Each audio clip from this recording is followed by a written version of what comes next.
नमस्कार, मैं हूं अजय। अटल जी की जयंती पर सुशासन दिवस के मौके पर प्रधानमंत्री नरेंद्र मोदी ने पीएम किसान योजना के तहत किसान सम्मान निधि की अगली किस्त आज जारी की। पीएम मोदी ने देश भर के 9 करोड़ से ज्यादा लाभार्थी किसान परिवार के खातों में 18,000 करोड़ रुपए से ज्यादा की राशि भेजी। पीएम मोदी ने यूपी समेत 6 राज्यों के किसानों के साथ संवाद भी किया तो कृषि कानून को लेकर गतिरोध को लेकर विपक्ष पर निशाना भी साधा। और पीएम मोदी के कार्यक्रम को भव्य बनाने के लिए देश भर के 19,000 से ज्यादा सेंटर्स पर आयोजन किया गया। अकेले यूपी में 3,000 से ज्यादा कार्यक्रम हुए। इसमें देश भर के 1 करोड़ से ज्यादा किसान शामिल हुए। यूपी के सीएम योगी आदित्यनाथ मोहनलालगंज में किसानों के बीच पहुंचे और पीएम मोदी के संवाद के दौरान सीएम योगी किसानों के बीच मौजूद रहे। इन कृषि सुधारों के जरिए हमने किसानों को बेहतर विकल्प दिए हैं।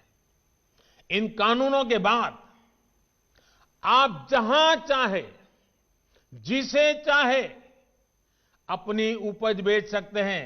मेरे किसान भाइयों बहनों, मेरे इन शब्दों को आप ध्यान से सुनिए।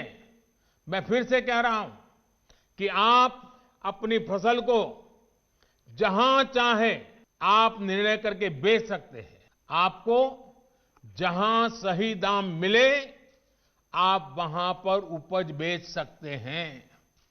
आप न्यूनतम समर्थन मूल्य यानी एमएसपी पर अपनी उपज बेचना चाहते हैं, आप उसे बेच सकते हैं। आप मंडी में अपनी उपज बेचना चाहते हैं, आप बेच सकते हैं। आप अपनी उपज का निर्यात करना चाहते हैं, आप निर्यात कर सकते हैं। आप उसे व्यापारी को बेचना चाहते हैं, आप बेच सकते हैं। आप अपनी उपज दूसरे राज्य में बेचना चाहते हैं, आप बेच सकते हैं। आप पूरे गांव के किसानों को एफपीओ के माध्यम से इकट्ठा कर अपनी पूरी उपज को एक साथ बेचना चाहते हैं, आप बेच सकते हैं। देशवासियों के सामने बड़े दर्द के साथ, बड़े पीड़ा के साथ कहना चाहता हूं, जो लोग 30 साल तक बंगाल में राज करते थे, एक ऐसी राजनीतिक विचारधारा को लेकर के बंगाल को कहां से कहां ला करके उन्होंने हालत करके रखी है, सारा देश जानता है। और ममता जी के 15 साल पुराने भाषण सुनोगे तो पता चलेगा कि इस राजनीतिक विचारधारा ने बंगाल को कितना बर्बाद कर दिया था।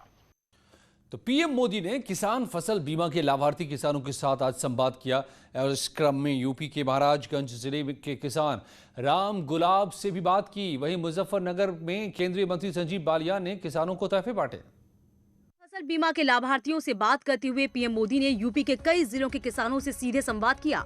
पीएम ने यूपी के महाराजगंज के किसान राम गुलाब से बात की, जिसमें किसान ने बताया कि किसान बीमा योजना उनके लिए बहुत अच्छी स्कीम है। तो ये अहमदाबाद की कंपनी आपसे माल खरीद रही है, आपको पूरे पैसे दे रही है? सर, उनसे एग्रीमेंट हुआ है।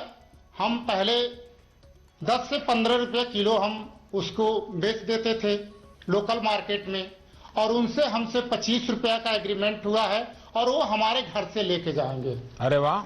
किसान मिलकर के छोटे छोटे एक एफपीओ बनाए, जिसमें 100 किसान से जुड़ करके आज इस समय 300 से ऊपर किसान हुए हैं। मुजफ्फरनगर में भी पीएम मोदी के संवाद के लिए कार्यक्रम आयोजित किया गया था, जहां केंद्रीय मंत्री संजीव बालियान ने किसानों को उपहार भेंट किए। यूपी में किसानों ने पीएम मोदी से सीधे बात की और किसानों ने भी केंद्र सरकार की योजनाओं की जमकर तारीफ की।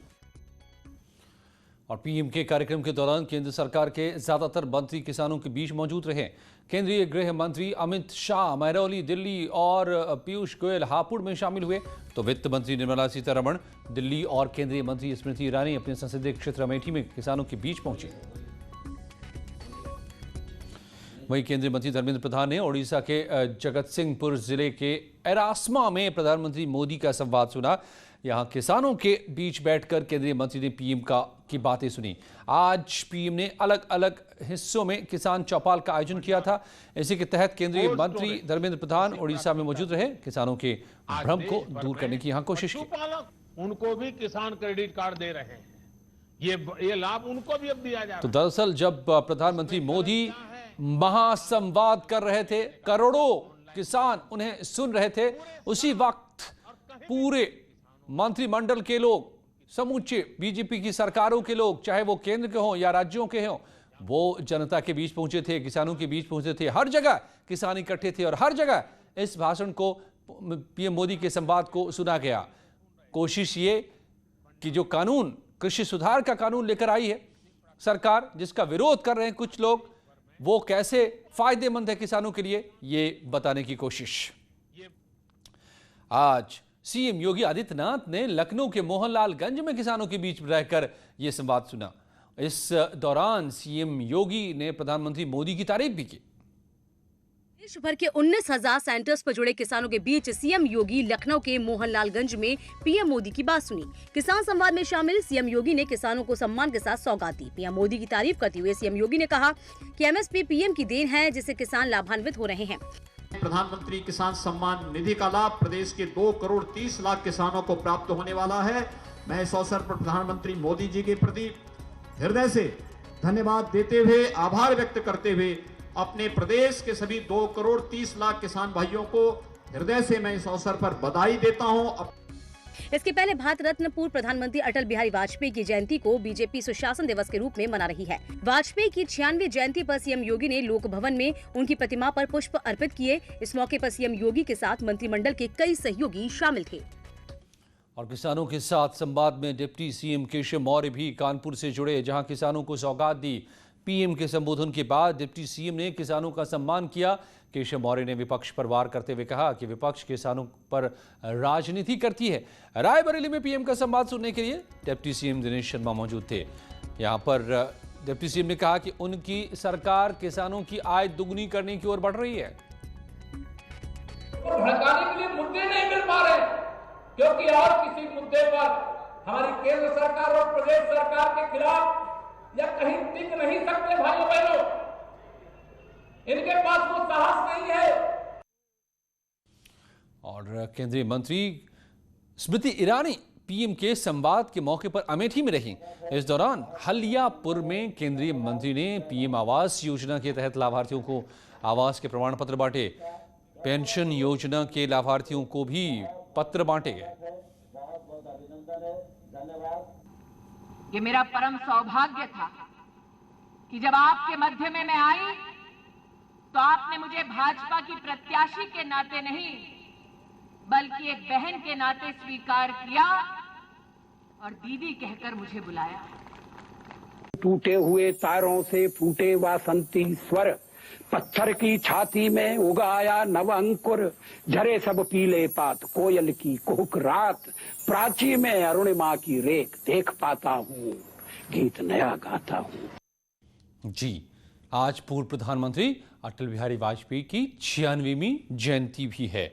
इस मौके पर राष्ट्रपति रामनाथ कोविंद, पीएम मोदी, गृह मंत्री अमित शाह, रक्षा मंत्री राजनाथ सिंह और यूपी के सीएम योगी आदित्यनाथ ने उन्हें श्रद्धा सुमन अर्पित किए।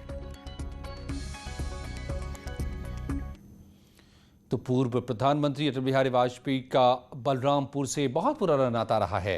बलरामपुर ही वो धरती है जिसने अटल बिहारी वाजपेयी को पहली बार संसद भवन में भेजने का गौरव हासिल किया था। 1957 में वाजपेयी बलरामपुर लोकसभा से चुनाव जीतकर संसद पहुंचे थे। बलरामपुर की गलियों में आज भी अटल बिहारी वाजपेयी की स्मृतियां बिखरी पड़ी हैं। खगई जोत का जिस खपरेल मकान को अटल बिहारी ने अपना आशियाना बनाया था, आज भी वो महफूज है। अटल जी के सहयोगी रहे उस समय के लोगों ने तमाम स्मृतियां हमसे साझा की। और उसी वही निर्णय हो गया। अटल जी 57 में बलरामपुर चुनाव लड़ने आ गए। पिताजी जो कि उसमें युवा थे, उनके साथ लगे और उस समय पार्टी कार्यालय जो बलरामपुर में था, तो वहाँ सुरक्षा के कारण की दृष्टि से अटल जी वहाँ रात में नहीं रुकते थे। वो बलरामपुर से 5 किलोमीटर की दूरी पे मेरा गांव है खगई जोत, यहीं पे आते थे, रात में विश्राम यहीं करते थे और सुबह फिर तैयार होकर चुनाव प्रचार में जाते थे। 57, 62 और 67, 57, 62 और 67 3 चुनाव लड़ने का उनको मौका मिला। 2 जीते, 1 हार गए थे। तो हम लोग तो ऐसे सौभाग्यशाली हैं कि अटल जी की यूपी में नोएडा में मेगा